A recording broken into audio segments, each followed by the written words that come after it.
They are the backbone of Canada and the Canadian and American good. Freedom! Freedom!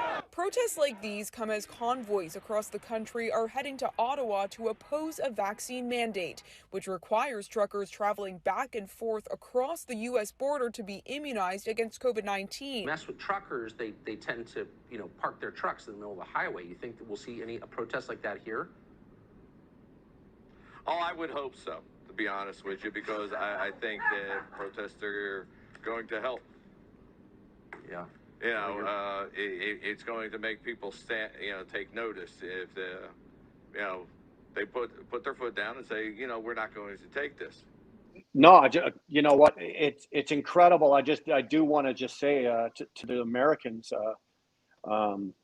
we have I think right now there's 1,100 trucks coming from between Georgia up to Ottawa. There's 1,100 bobtail trucks, U.S. trucks waving their flags that have already said we are on our way and we will be there to support. Yes, it's going to be loud, and yes, it's going to disrupt, but we're not looking, like I said, we're not looking to kick in any doors or cause any problems. All we want are, a certain group of our rights and returned to us. That's it. Like, for lack of a better way of turning it, there's no big long list. It's we would like our choices and our rights returned to us as people and individuals that we're allowed to do. Yeah.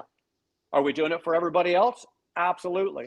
Anybody that's got sitting in their house right now, look around. Everything that's in that house is a result of us, and we're doing it for you. There you go, man.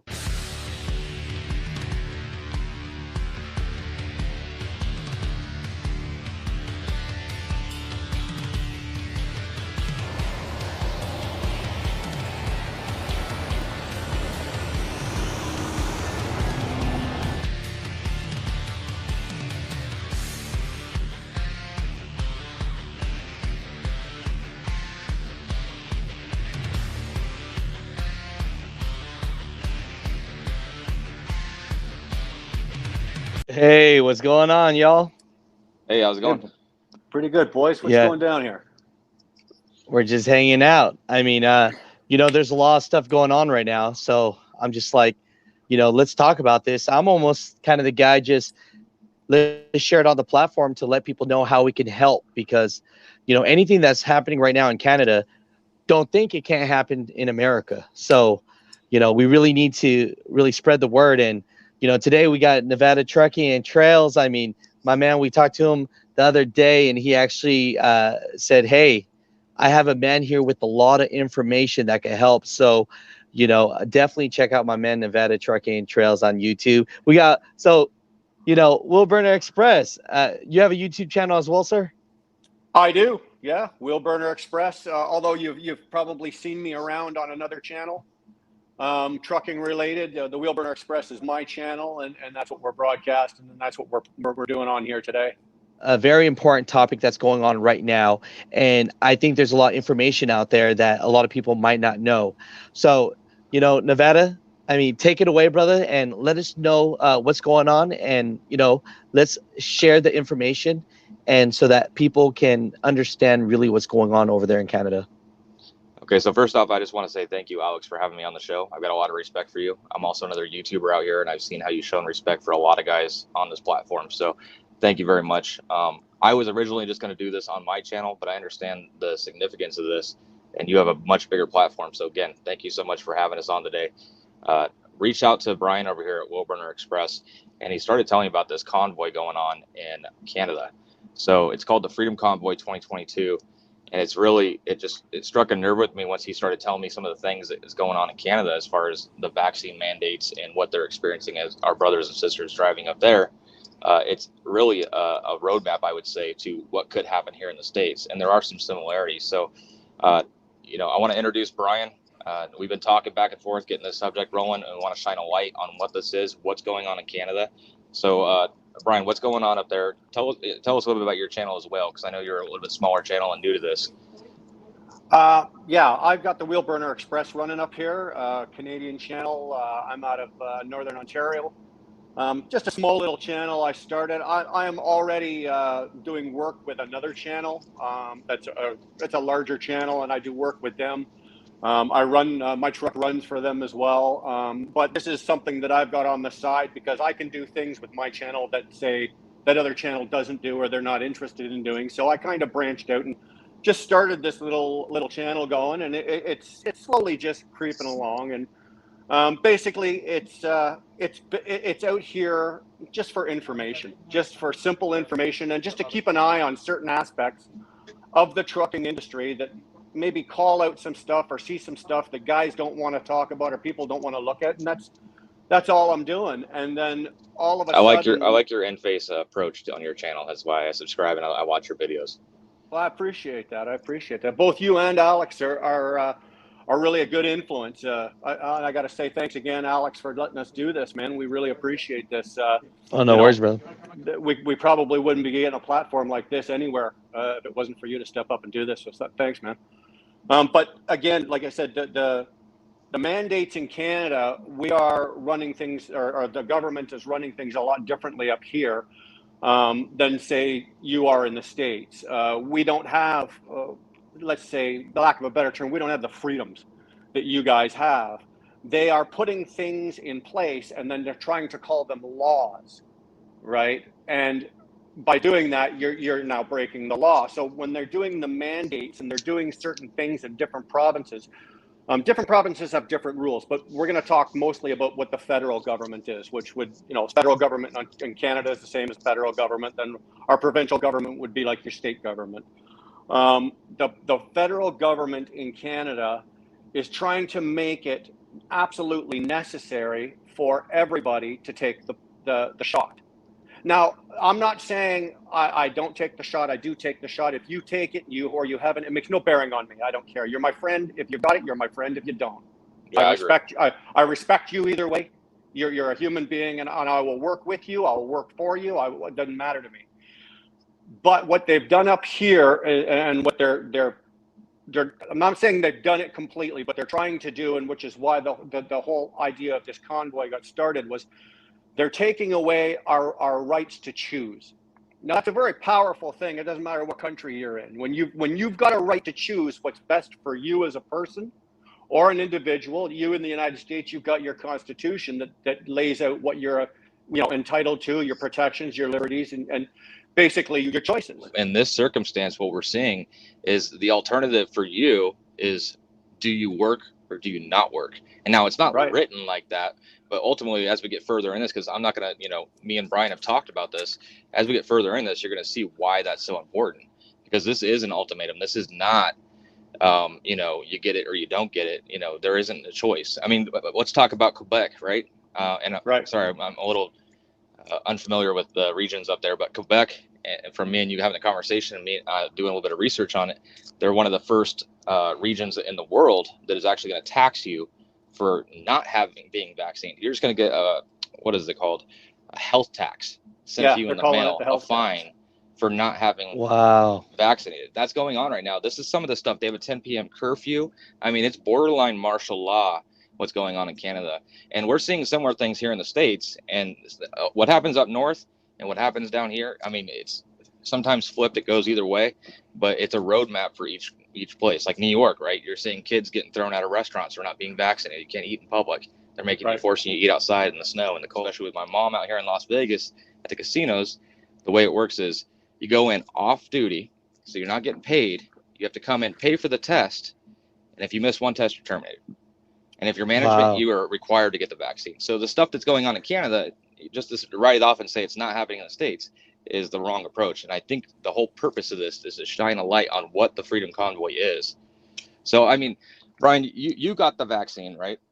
I did. Tell us a little bit about that. And you're required to have 2 doses in order to come and go back in the trucking, right? So I know you're home right now, and I kind of know where the story's already going. So I'm going to let you lead into that. Right. What, you got the vaccine. Any experience with that? Yeah, well, originally I was not going to get the vaccine. I was going to say no. I've not had any problems with it. But then they put the mandate in place for January 15th, stating that we had to be vaccinated, double vaxxed, to get across the border, to get into the States. Well, I can't make enough money running my truck across Canada between the rates, price of fuel, whatnot, and there's just not enough freight. right? We rely on getting our trucks into the States to make money. So on December 4th, I went and had the first shot, and it was the Pfizer shot. And, you know, I had the stiff arm, the sore and whatnot like that. And it was all right. But by December 6th, the following Monday, I had a migraine, which I still have. I don't have the migraine, but I've still got the headache. I've had a headache since December 6th. It's never gone away. So I've got the headache. And then by the 15th, and I was out on the road while this was happening. I got the shot on Saturday on the 6th. I went out on the road. I packed up. I left on the Sunday night. By the 6th, on the Monday morning, I woke up with the headache. By the 15th, I had like pain and swelling in my left leg, and a real bad, like aching pain around my chest, my left side around my heart. And again, you know, some of us aren't the brightest at all times. I kind of just went, well, you know, I've been pushing hard, whatever. By the time I got home on the 22nd of December, I was in pretty rough shape, not feeling so good, and we rested. And then Christmas Eve, after I got home Christmas Eve from my in-laws' place, enough was enough, and I ended up in the hospital. And it took them 90 minutes in the hospital. They did an ultrasound on the leg from my knee all the way up to my upper thigh. And they found 4 blood clots. The 4 blood clots, now they weren't massive, but they were big enough, they were stopping blood. And then when they realized that I still had the pain in my chest, then they took me to the other end of the hospital. They gave me a CT scan. That's where they lay you in the bed and run you through the tube. And they found 2 very large blood clots in my left lung. That's what's causing the pain. I've got 2 clots in my lung. I've got 4 in my leg. I was instantly put on blood thinners, enzymes, steroids, inhibitors. I've got the headache. I've got the pain.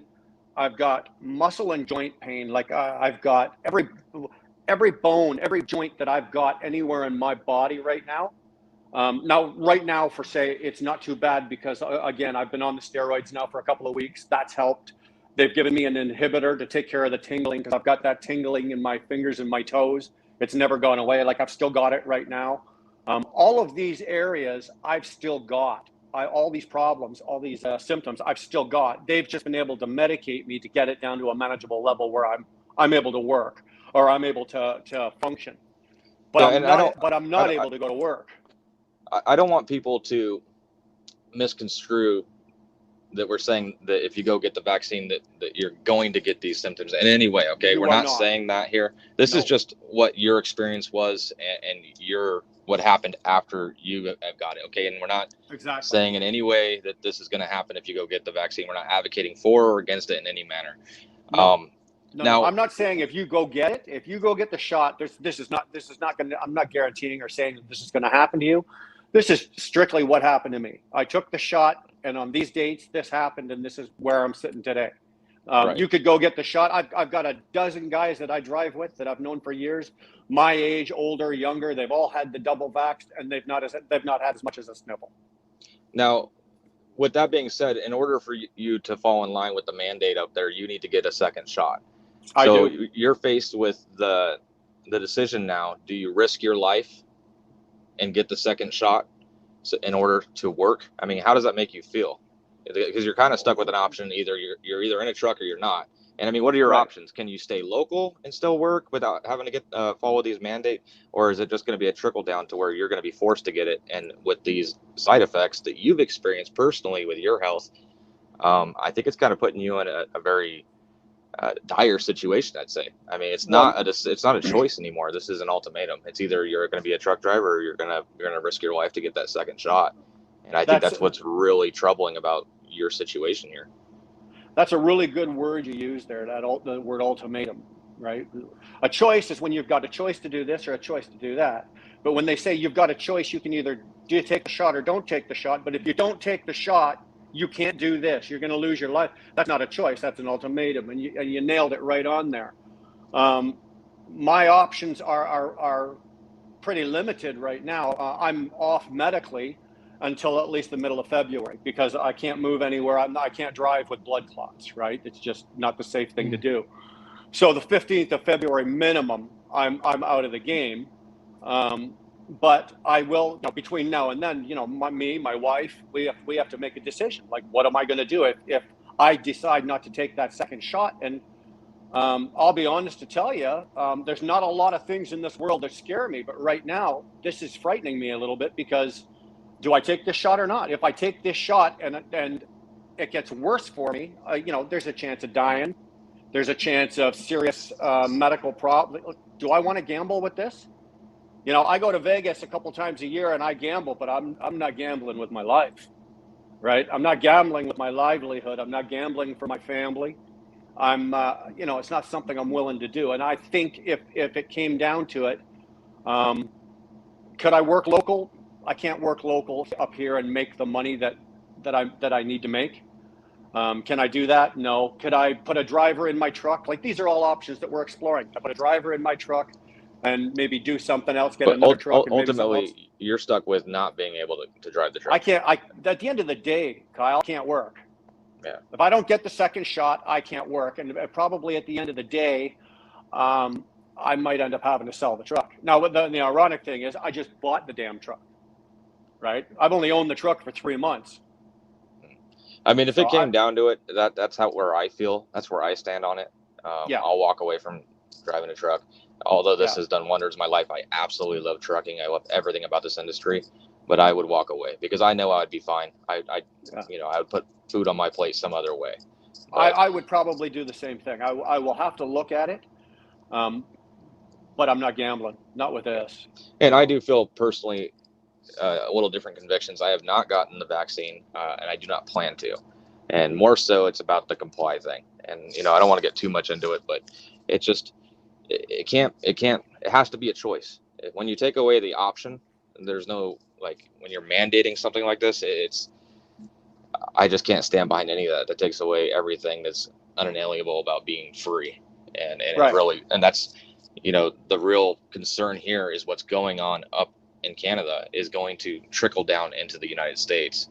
And I take a real problem with that. And I think everybody should be putting all eyes over there, because right now there are thousands of trucks going from all parts of Canada converging to Ottawa, right? Correct. Yeah, let's talk about that real quick. Kind of covering it over here in the States, but how many people are supporting what's going on right now with the convoy and all? Canada-wide, I would say, just even through, like, not just the trucking community, with the trucking community, the general public, and a lot of the other sectors in Canada that say are on board with us, because we're fighting for them as well.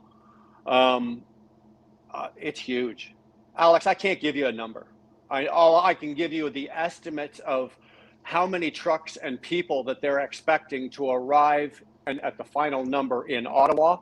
And they're looking somewhere around 500,000 people. Wow. Arriving. Now, they can't give you a number on how many vehicles that is. Like, that's obviously not 500,000 trucks. You can't cram 500,000 vehicles into a city of 1.4 million people.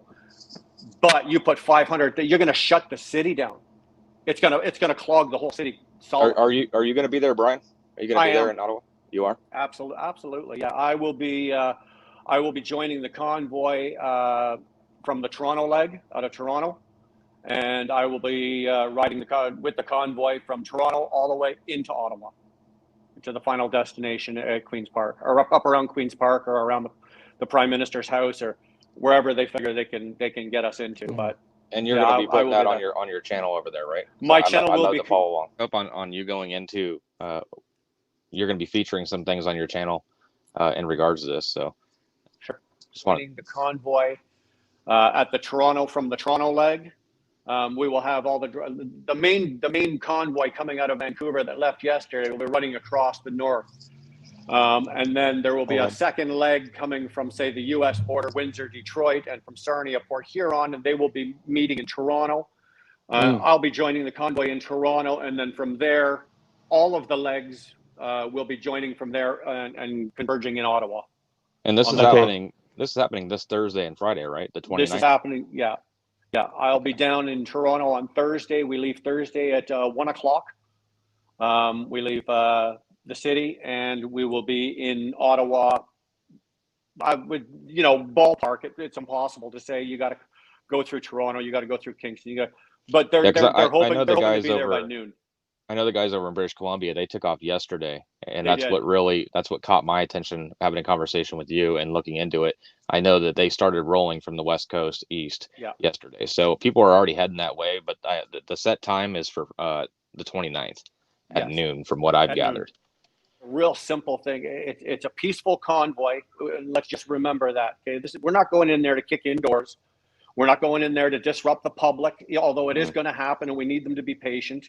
But that's not the end game. The end game here is that the service sectors that saved this country, being, and your country as well, being the truckers, the doctors, the nurses, the fire, the ambulance, the police, all of these sectors that have been given the choice of you either take your shot. Now, this is Canada.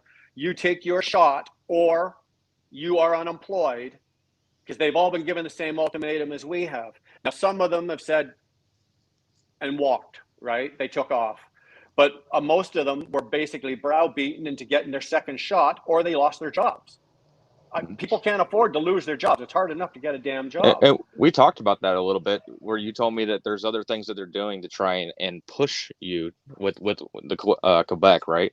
Is doing the daily fines or the monthly fines, whatever that is. And you got to remember, one of the most beautiful things about the Canada is our healthcare. We have pretty much free healthcare. Let's call it what it is. And we've been used to it and we're accustomed to it. But when all of a sudden somebody turns to me and says, well, you're not vaxxed, you can't come into the hospital, or if you do require medical attention, or if it's a COVID related issue and you need treatment, you're not covered because you didn't get the shot.